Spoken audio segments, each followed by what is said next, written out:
"The next town," says the conductor, who's immaculately dressed, "is Everville." But no one gets off there.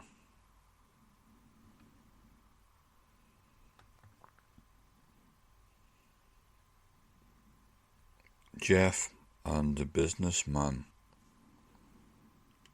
are sitting face to face on the train seats,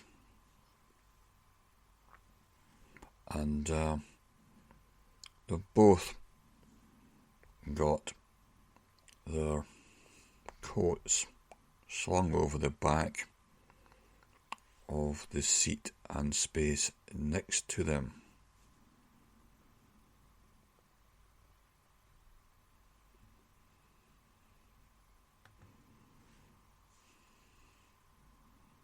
There's no table between them, just enough room for their legs.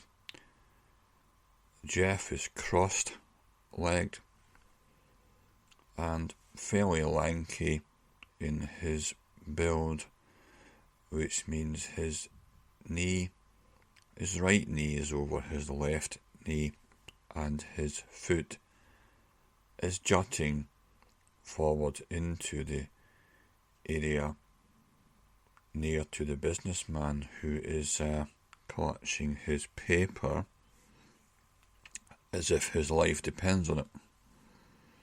And the train is travelling in a direction which is forward to the businessman, so he's pointing with the train, whereas Jeff is pointing in the opposite direction to the movement of the train.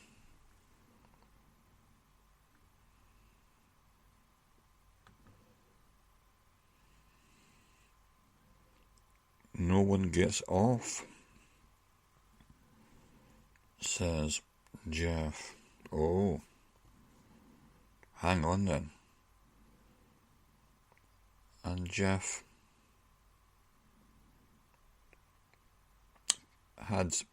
puts his hand into his pocket and brings out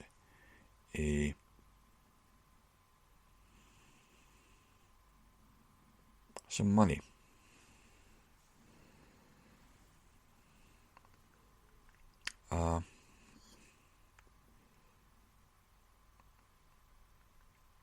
$10 bill.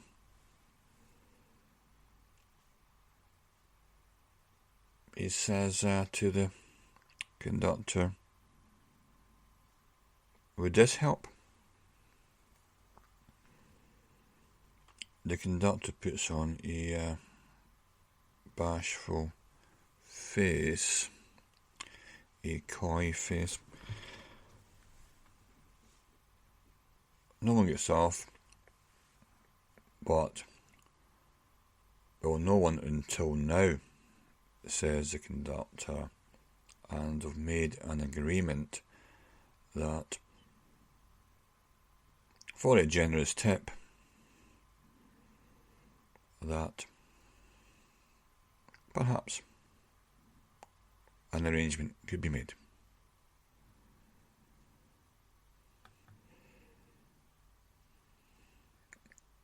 "Thank you," says Jeff, grinning away for the first time, as he has managed to persuade the compliance of the conductor.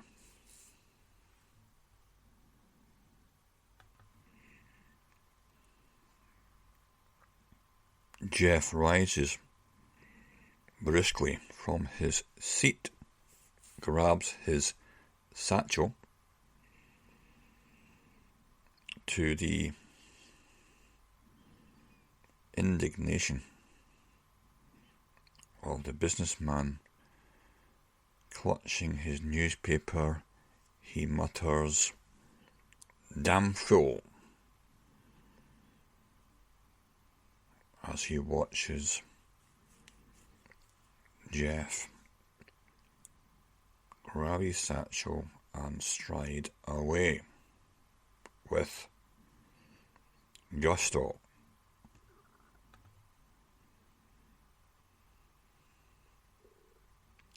It's a sunny day outside and dry. And so if you're going to abandon the train, the comfort of the train, probably this is an ideal time to do it. Weather is good for walking. Jeff grabs his satchel, his coat, and then from the rack, a big square suitcase. In reaction to the businessman's muttering of "damn fool," he nonchalantly says, "Am I?" as he walks away down the aisle of the fully occupied train.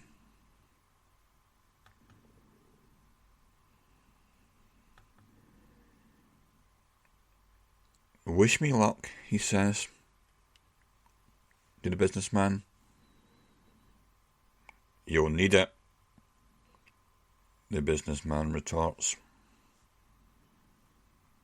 in an unfriendly manner.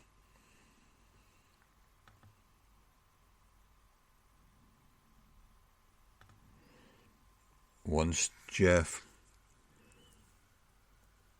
is disappeared down the aisle, the narrow aisle, making it quite awkward to get his big case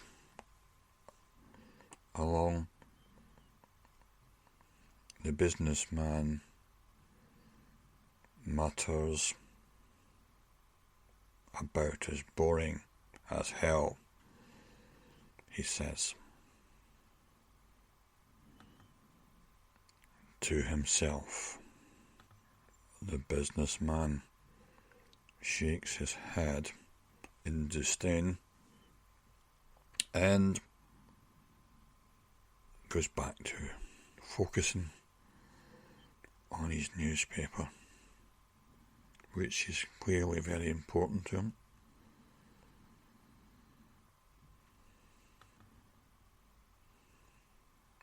Arrangements have been made, and Jeff is looking out of the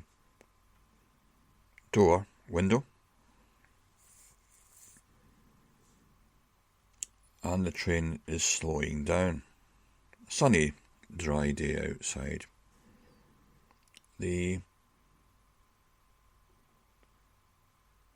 conductor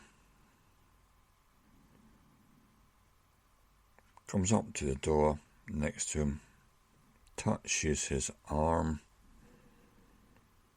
in a genuine gesture, and says to Jeff, "You sure you want to get off?"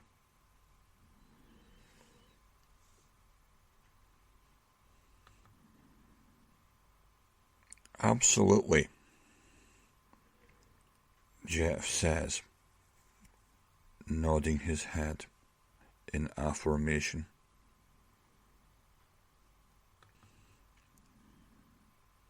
The conductor opens the door, pulling the door in the way, and gets ready for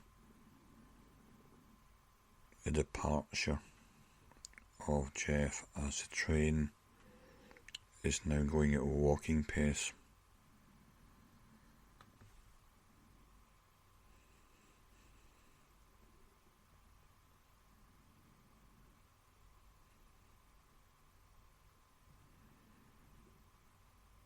The train now comes to a halt, and the conductor gets off. First, there's no platform, so when the conductor steps to the ground, the train's quite high up, above ground level, but the conductor is prepared. He has a little set of steps which he puts down to allow Jeff to step down with comfort, and there's a slight apprehension in Jeff's expression as he now realises he's made the commitment. There's no going back at this stage.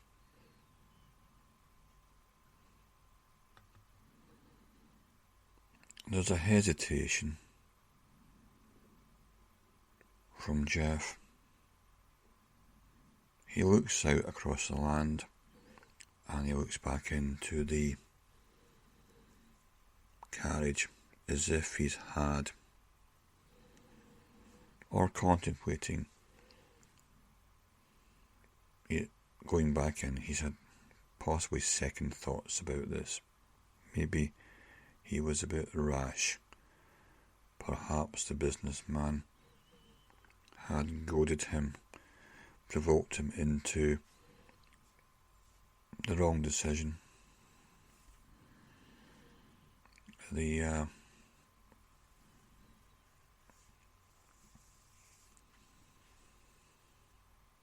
conductor is beginning to lose patience because this is an unauthorised stop which he's arranged, so he doesn't want to hang around too long. "Are you going in or out?" he says to Jeff. Jeff replies, "Out."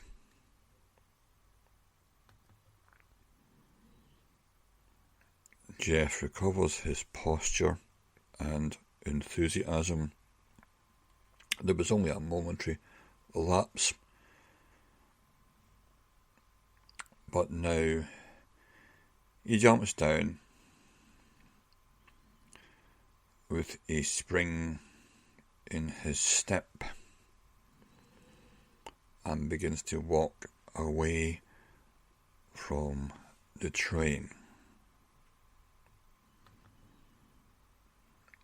The conductor picks up his little step, puts it back in through the door, and gets back in to the door of the train himself, leaving Jeff with his satchel, his suitcase and his coat, carrying these by his side while wearing his wool, mid-blue wool jacket and open-necked whitish soft shirt.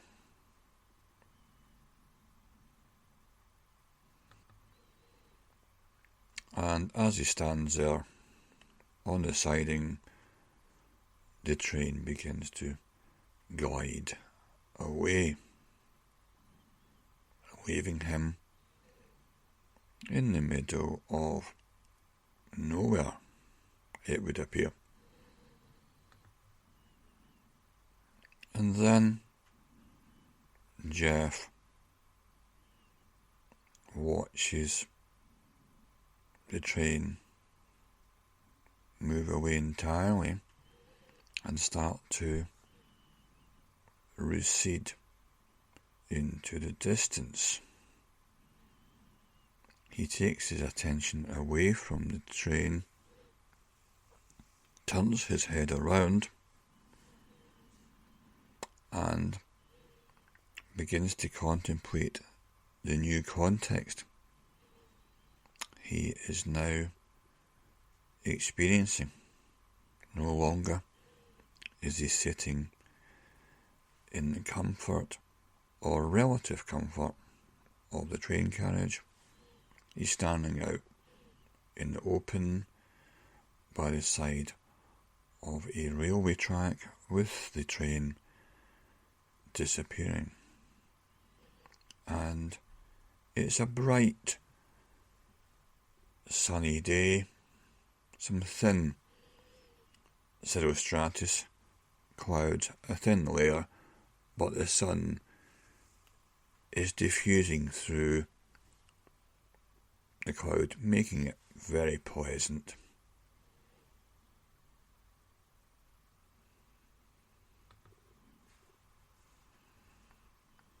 There is a small train station building to his right, and it's completely deserted. Jeff heads towards this and contemplates moving through the little station to the other side and into the approach to Everville. Sitting on a bench appears to be a man about twice Jeff's age, sitting, apparently sleeping, leaning back with his eyes closed. A man in a black jacket and a dark hat is sitting on this bench about 30 feet away from Jeff.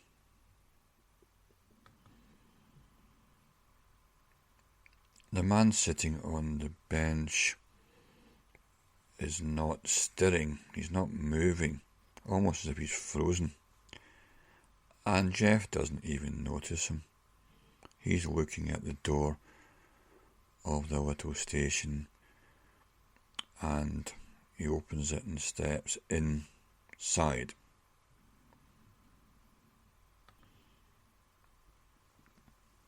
It's a small place inside the little station with subdued tungsten lighting, yellow bulbs in contrast to the very bright bluish light outside.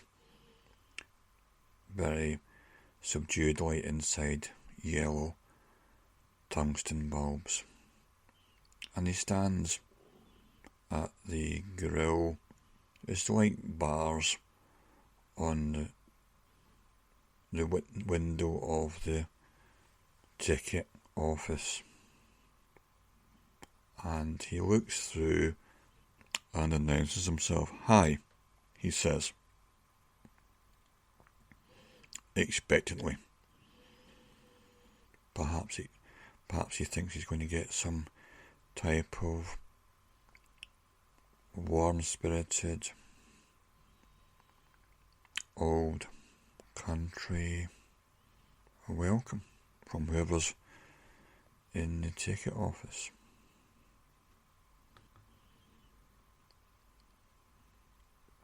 "How are you doing?"